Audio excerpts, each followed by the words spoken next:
Hey guys, welcome. Joey, the recovery guy here, coming at you with a video about finding a sponsor. Now, let's get real. We're all drug addicts, we're all alcoholics.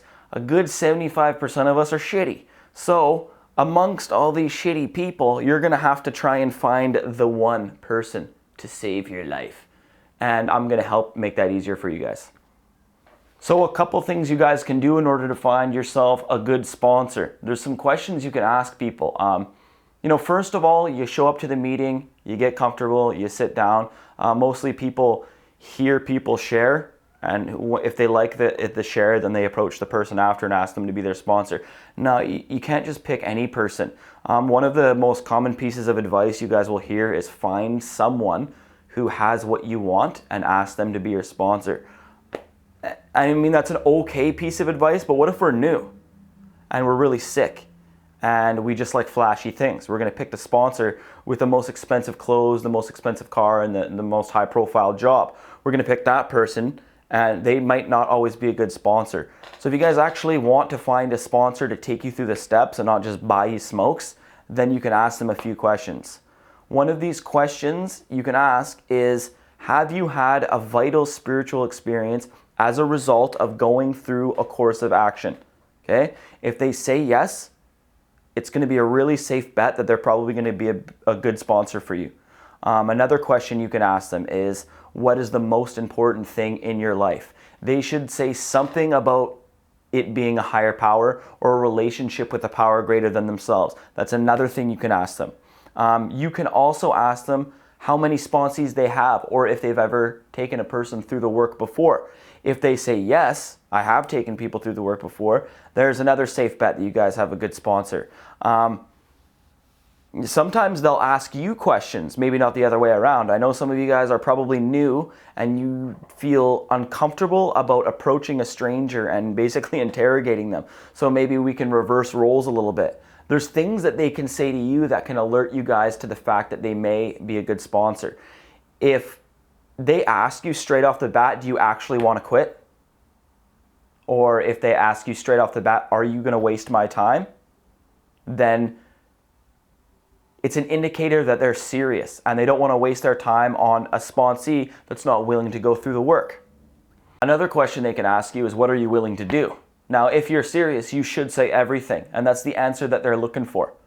One last thing about finding a sponsor.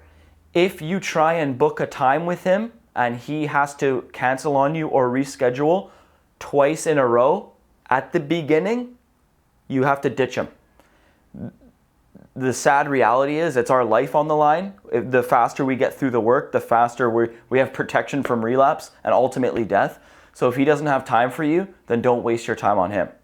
Couple more things about sponsorship. If you have a sponsor, I notice what happens to a lot of newcomers into a 12-step fellowship is because they don't immediately start feeling awesome and that their lives are wonderful, they begin to start questioning their sponsor. And there's a lot of ways that we could misperceive our sponsor's actions. There's different levels of sponsor relationships. My sponsor, we are more friends than anything these days. He took me through the work. We work together. We have an ongoing relationship in that sense, but we don't necessarily, he's not the type of guy that I call up when I'm feeling blue or when I'm having problems with my girlfriend or I'm just generally going through a hard time. I have my support network for that. My sponsor doesn't really fill that role in my life. Now, there is a lot of people that their sponsor is that to them. They have almost a therapeutic relationship with their sponsor, where if for years and years after they've completed the steps well into their sobriety, they regularly talk to go over problems, events of the day, if they have any stressors in their life, what they should do about making important decisions and stuff like that. Very baseline level, what a sponsor should do is take you through the work. If he or she is sitting down with you, reading the book, guiding you through your 4, guiding you through prayer and meditation, guiding you through a process that will ultimately establish a connection with the power greater than yourself, that's all they need to do. That's the one thing that they should do. Having one that you can have an ongoing relationship with after is good. Having one that'll buy you a pack of smokes is good. Having one that will pick you up and drive you to meetings is good. But if they don't do these things, it doesn't make them a bad sponsor. If they know the information about themselves and about the literature, the 12-step literature, and they can accurately guide you through a set of steps, hold on. Even if they don't buy you smokes and they don't give you rides to meetings and they don't give you tons of compliments and make you feel all special, don't worry about it. Hang on to that person for dear life because you've struck gold. Unfortunately, in the recovery community, there's no shortage of terrible people. There's no shortage of people who get sponsees just because they think it makes them look good. People who get sponsees after not even completing a set of steps. They get sponsees in spite of the advice given to them by their sponsors. Their sponsors say, you're not ready. They say, of course I am, and they take on sponsees. So you got to be careful out there. There's people wanting to take advantage of you, and there's also just people that are genuinely lazy, and they won't give you the care and attention that you deserve.